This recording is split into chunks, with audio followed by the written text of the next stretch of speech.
Today we're going to continue on with our NHL offseason plan series. We're now the 22nd ranked team for the NHL's regular season. Today we discuss the Vancouver Canucks. What should we expect from them this offseason? Will they be busy? Will his team look different in the fall? We'll discuss all that coming up next. So welcome back to another video here at Top Shelf Hockey. As I mentioned, we're continuing on with our NHL offseason plan series where we kind of take a look at what we should expect from each team during the offseason as they prepare for the 23-24 upcoming season. So in case you're new to the series, what we do here is we recap how the previous season went. So we're going to look at their records, some key team stats, salary cap scenario, where the things sit in that regard, what moves they made near the end of the year, trade deadline, what internal business they have to take care of between guys on expiring contracts, RFAs, UFAs, and one of the top questions facing this franchise as they prepare their moves for the upcoming offseason. So let's get started by recapping the Canucks regular season here for 22-23. We know it wasn't overly great. Of course, they missed the playoffs, but things did get better towards the end. We saw a coaching change, of course, with Bruce Boudreau finally being replaced and Rick Tocchet taking over.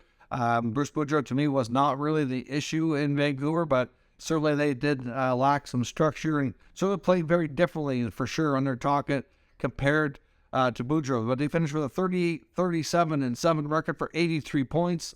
So out of the playoffs, they scored 276 goals for 13th best. So offense actually wasn't too bad. Goals against them, a different story. They gave up 298 for 25th best for a team average of a minus 32 here for their goal differential. So that's really not good at all. That really needs a drastic improvement if they're going to be a playoff contender. So the goals for, not too bad. It could stand to get a little better, but mostly cutting down on the goals against would have a much bigger impact. The power play was good as well, 22.7% for 11th best. So that is surprisingly good for a non-playoff team. The PK, however, was absolutely atrocious, the worst in the NHL, 71.6%. So that goes along with defending. So clearly, team defense is a major issue here. Goaltending was an issue. Demko missed a big chunk of the year. So obviously that's a problem. Things were better with Demko between the pipes.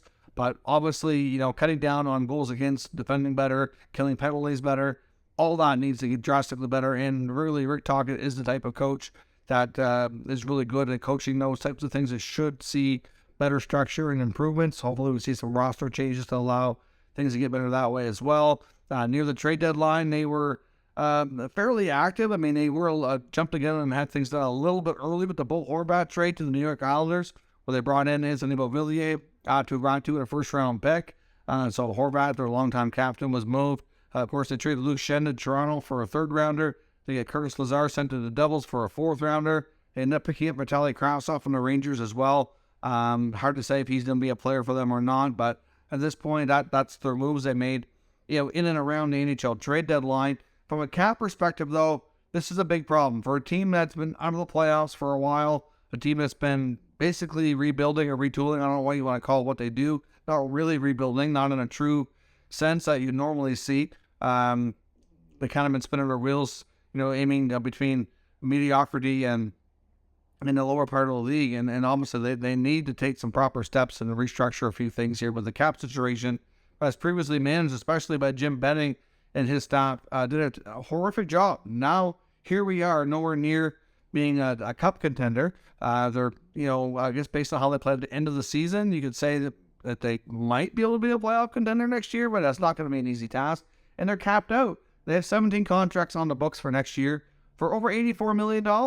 I mean, they already have, they also have included in that is a $850,000 bonus overage that it's going to count against next year's cap. So they're already capped out. They're already over the cap based on what we're expecting next year of an $83.5 million salary cap. Now, of course, they do have some solutions in place based on that. Of course, that's based on capfriendly.com.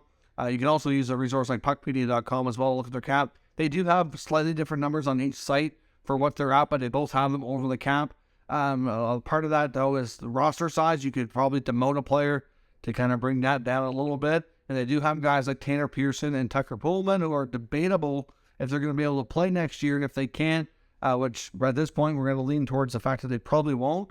You have an LTIR option there of just shy of $6 million between those two contracts, which would bring them back in line and give you some flexibility. But you don't really want to be in LTIR without really doing any other moves here. I mean, this is a team that desperately needs some change, and we'll see what they do. And let's take a look now at their internal business, knowing what they have to take care of and how little tight room they have to do things here. So on the expiring contract front, on the RFA side, you have the newly acquired Vitaly Kravtsov, defenseman Ethan Bear, who was acquired earlier in the year, was a good fit there. Travis Dermott, another defenseman, and Nikita Vorozei, who was also a late signing on the college, who actually looked pretty good. He only had a full sample size of games, but to be honest, I think he can be a player for them moving forward, and might even be able to grab a top 4 role possibly. So it's certainly somebody they're going to want to re-sign for sure. On the UFA side, we have defenseman Kyle Burrows, goaltender Colin Delia, and Michael Furlan, who hasn't played for some time. His contract's finally expiring. Of course, he won't be brought back. His career's been over now for a few years. So certainly they have some players like Bear and Hirose, for sure, maybe Dermott, maybe Kravtsov, that they need to sign. I'm not sure what they feel about Kyle Burrows. Either way, they've got no money to do it. Even a little bit of LTIR room might not be enough to get all that done. So what are the top facing questions on this team as they go into the offseason? Well, first and foremost, the cap situation is a big question mark. How do they gain some salary cap flexibility? Well, based on my opinion, based on Vancouver media, based on all the different reports and all the different NHL insiders and what's out there in the rumor mill, it sounds like they should be able to make a couple of trades to free up some money. The top candidates would be Tyler Myers and Connor Garland. Tyler Myers, of course, is entering the final year of his contract. His average annual value for cap purposes is $6 million, but he's only making $1 million in salary. He has a $5 million signing bonus. Now, signing bonuses are typically due in July, but I believe his is a different date, which could complicate things on when he could be moved. But at the end of the day, if they pay the bonus first and then treat him, it would be getting Myers for $1 million, which I think a lot of teams would be down for. But obviously teams that have the cap space that can handle that cap hit better. So we'll see, but they should be able to figure out a way to move him, given the logistics of how his contract is structured. It just might have to wait until closer to training camp. It's hard to say. Connor Garland, on the other hand, has 3 years left at $4.95 million. I'm not really sure he completely really ever fit there in Vancouver since he was acquired with Oliver Ekman-Larsson from Arizona. That trade was an atrocious deal for the Canucks. The OEL contract is an absolute anchor back there, weighing things down, and it was one of the worst moves the Canucks ever made. And all those contracts they treated as part of that, which were only 1 year left, all those bad deals. They could have had so much more freedom and flexibility to do other things had they just been patient and not done that. But at the end of the day, Benning couldn't control himself and pulled the trigger. But Garland and Myers, to me, are the most likely trade candidates to gain some flexibility. I know there are some Vancouver media members like Rick Dollywall, who is well connected and plugged in there with good sources, who still says that they are trying to trade JT Miller, that they're still open to the idea. It's going to be more challenging, of course, given his new contract kicking in, but he has a no trade clause that kicks in after July 1. So obviously if they move him before then they have full freedom or flexibility in where they want to send him. But there were some teams that were very interested at the deadline. That never happened. So clearly now, like Pittsburgh was one of them, and now they don't even have a GM in place in Pittsburgh. So fair to say they're not going to be, able to do any kind of deal like that anytime soon until they get a new management structure in place. They may want to go in a whole different direction. So they lost an opportunity there, and at the same time, I don't know where Miller might go. Or I think, to be honest, he probably stays. I think it's going to be complicated. But Dollywall says they still are having conversations and are interested in trying if they can find a way. Goaltending's another big question. Of course, Demko, if he can stay healthy, he'll give them a chance to win and certainly make them a lot better team. That's no doubt about that. Who will be his tandem partner and backup? We don't know. Colin Delia is a pending UFA. He may not be back. Could it be Spencer Martin? Could it be Silovs? Maybe. Or do they go externally outside of the organization and get more of a veteran who can come in? I'm not sure what they do. I wouldn't be completely shocked if they go with Demko and Martin, but they're going to need Demko to play a lot of games. They might prefer someone who they can rely on more to play more, and so they can give Demko a little bit more rest. I'm not sure, but they certainly need to figure out goaltending. That much is for sure. Just on the back end, obviously trading Myers would change things up a little bit. They already added Philip Hronek as another guy actually at the deadline that they picked up as well, besides Kravtsov. So they brought in Hronek from Detroit. They brought in Hirose as a college signing. You got Ethan Bear early in the year. Quinn Hughes is by far their best D. So there's four guys right there.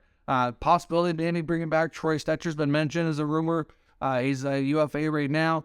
Either way, you have four defensemen there. You need a couple more depth pieces. I don't know if a guy like Travis Dermott and somebody they still have interest in, or if they'll let him walk as a possibility. But they need to complete the revamping of the blue line for sure.